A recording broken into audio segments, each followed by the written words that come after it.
John 2:18.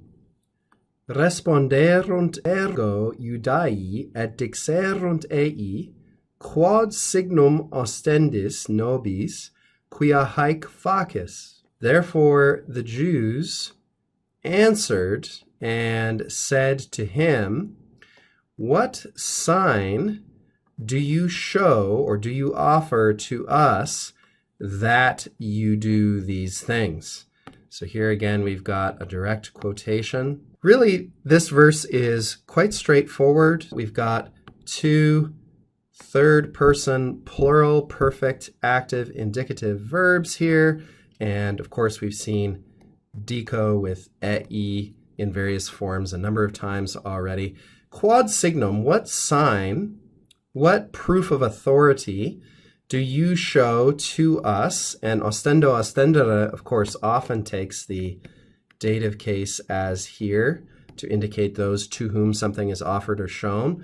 But the real puzzle is how to articulate exactly what quia is doing. The overall sense of the idea is very obvious. What sign do you show to us to account for the fact that you're doing these things? Or what sign or miracle can you show us that demonstrates that you do in fact have the authority to do these things? But quia is being used in sort of a shorthanded elliptical way here.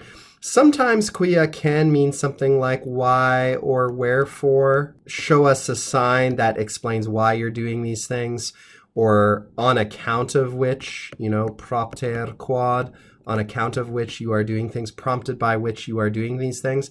But all we can really say is that quia usually introduces objective noun clauses introduced in English by that. Show us a sign that you are doing these things, which of course doesn't really make good English.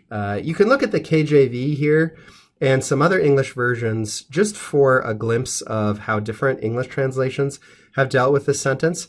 All strive quite appropriately to make the basic sense clear, and nobody really disputes what is meant here by the Jews, but there's different ways to express it in English. The KJV, the King James Version, for instance, says, seeing that you are doing these things, what sign can you give to us? Can you show to us? But different English translations handle it different ways.